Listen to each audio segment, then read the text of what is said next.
Deuteronomy chapter 4, the privileges of the covenant.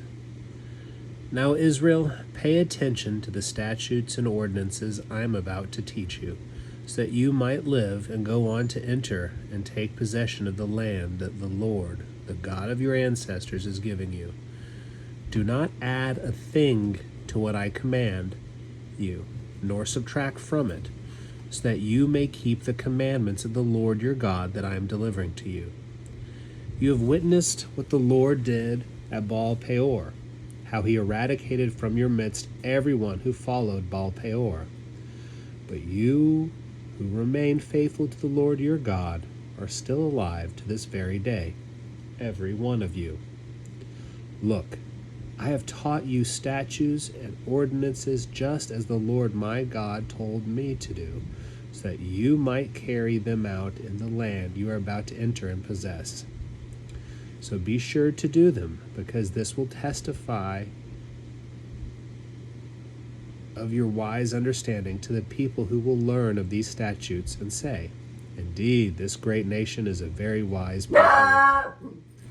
In fact, what other great nation has a God so near to them, like the Lord our God, whenever we call on him? And what other great nation has statutes and ordinances as just as this whole law that I'm about to share with you today? Reminder of the Horeb covenant. Again, however, pay very careful attention, lest you forget the things you have seen and disregarded them for the rest of your life. Instead, teach them to your children and grandchildren. You stood before the Lord your God at Horeb, and he said to me, "Assemble the people before me, so that I can tell them my commands. Then they will learn to revere me all the days they live in the land, and they will instruct their children." You approached and stood at the foot of the mountain, a mountain ablaze to the sky above it, and yet dark with a thick cloud. Then the Lord spoke to you from the middle of the fire. You heard speech, but you could not see anything. Only a voice was heard. And he revealed to you the covenant he has commanded you to keep, the 10 Commandments, writing them on 2 stone tablets. Moreover, at that same time, the Lord commanded me to teach you statutes and ordinances for you to keep in the land that you are about to enter and possess. The nature of Israel's God. Be very careful, then, because you saw no form at the time of the Lord spoke to you at Horeb from the middle of the fire. I say this so you will not corrupt yourselves by making an image in the form of any kind of figure. This includes the likeness of a human male or female, any kind of land animal, any bird that flies in the sky, anything that crawls on the ground, or any fish in the deep waters under the sea. When you look up to the sky and see the sun, moon, and stars, the whole heavenly creation, you must not be seduced to worship and serve them, for the Lord your God has assigned them to all the people of the world. You, however, the Lord has selected and brought from Egypt, that iron smelting furnace, to be his special people, as you are today. But the Lord became angry with me because of you, and vowed that I would never cross the Jordan, nor enter the good land that he is about to give you. So I must die here in this land. I will not cross the Jordan, but you are going over and will possess that good land. Be on guard so that you do not forget the covenant of the Lord your God that he has made with you, and that you do not make an image of any kind, just as he has forbidden you. For the Lord your God is a consuming fire. He is a jealous God. Threat and blessing following covenant disobedience. After you have produced children and grandchildren and have been in the land a long time, if you become corrupt and make an image of any kind and do other evil things before the Lord your God that enrage him, I invoke heaven and earth as witnesses against you today that you will surely and swiftly be removed from the very land you are about to cross the Jordan to possess. You will not last long there, because you will surely be annihilated. Then the Lord will scatter you among the people, and there will be very few of you among the nations where the Lord will drive you. There you will worship gods made by human hands, wood and stone that can neither see, hear, eat, nor smell. But if you seek the Lord your God from there, you will find him, if indeed you seek him with all your heart and soul. In your distress, when all these things happen to you, in future days, if you return to the Lord your God and obey him, for he is a merciful God, he will not let you down or destroy you, for he cannot forget the covenant with your ancestors that he confirmed by oath to them. The uniqueness of Israel's God.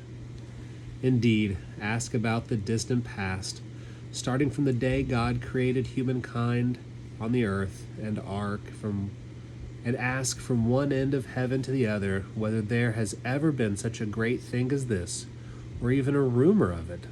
Have a people ever heard the voice of God speaking from the middle of fire, as you yourselves have, and lived to tell about it? Or has God ever before tried to deliver a nation from the middle of another nation, accompanied by judgments, signs, wonders, war, strength, power, and other very terrifying things like the Lord your God did for you in Egypt before your very eyes? You have been taught that the Lord alone is God. There is no other beside him. From heaven he spoke to you in order to teach you, and on earth he showed you his great fire, from which you also heard his words. Moreover, because he loved your ancestors, he chose their descendants, who followed them, and personally brought you out of Egypt with his great power, to dispossess nations greater and stronger than you, and brought you here this day to give you their land as your property. Today realize and carefully consider that the Lord is God in heaven above and earth below. There is no other. Keep his statutes and commandments that I am setting forth today, so that it may go well with you and your descendants, and that you may enjoy longevity in the land that the Lord your God is about to give you as a permanent possession. The narrative concerning cities of refuge. Then Moses selected 3 cities in the Transjordan toward the east. Anyone who accidentally killed someone without hating him at the time of the accident could flee to one of those cities and be safe. These cities are Bezer in the wilderness plateau for the Reubenites, Ramoth and Gilead for the Gadites, and Golan and Bashan for the Manasseites. The setting and introduction of the covenant. This is the law that Moses set before the Israelites. These are the stipulations, statutes, and ordinances that Moses spoke to the Israelites after he had brought them out of Egypt. In the Transjordan, in the valley opposite Beth Peor, in the land of King Sihon of the Amorites, who lived in Heshbon. It is he whom Moses and the Israelites attacked after they came out of Egypt.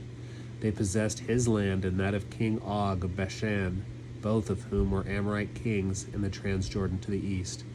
Their territory extended from Aroer at the edge of the Arnon Valley as far as Mount Sion, that is Hermon, including all the Rift Valley of the Transjordan in the east to the sea of the Rift Valley, beneath the slopes of Pisgah. Deuteronomy chapter 5. The opening exhortation. Then Moses called all the people of Israel together and said to them, Listen, Israel, to the statutes and ordinances that I am about to deliver to you today. Learn them and be careful to keep them. The Lord our God made a covenant with us at Horeb.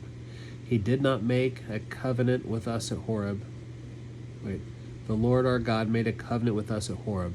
He did not make this covenant with our ancestors, but with us, we who are here today, all of us living now. The Lord spoke face to face with you at the mountain from the middle of the fire.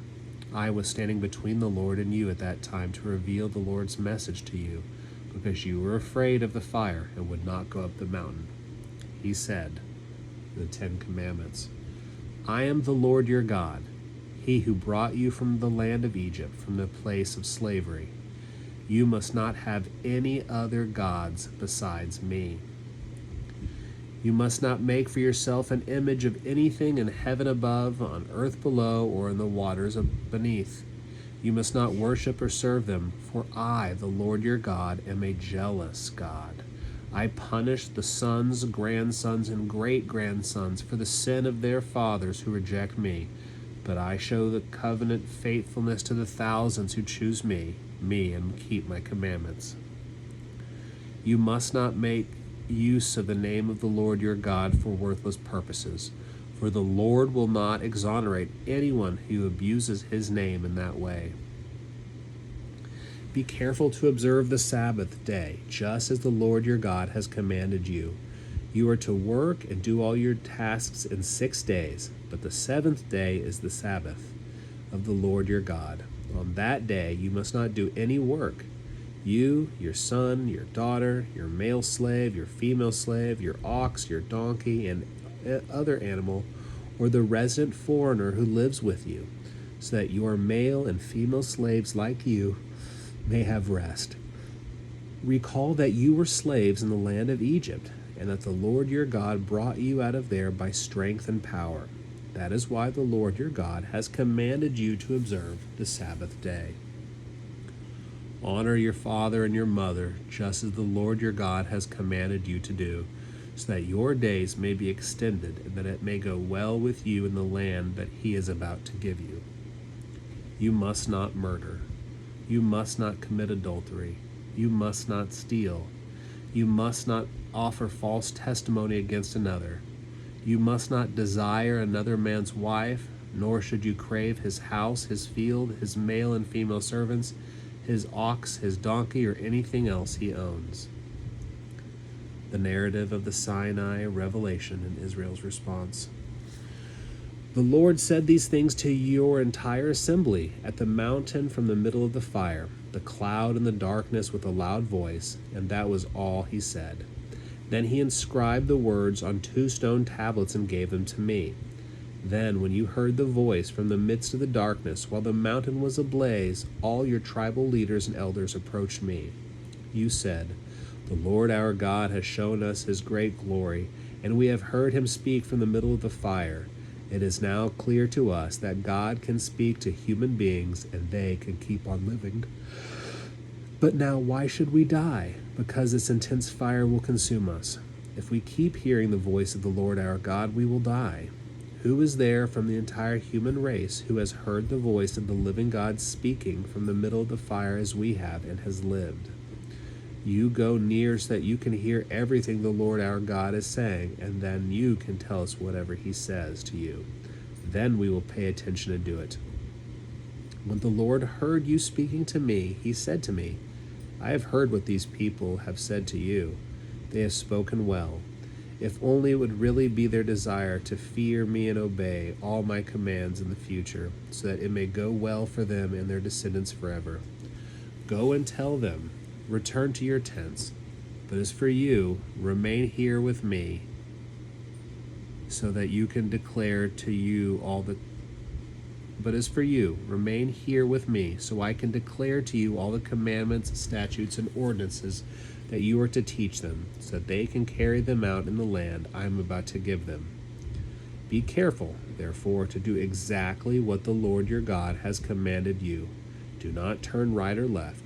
Walk just as he has commanded you, so that you may live, that it may go well with you, and that you may live long in the land you are going to possess."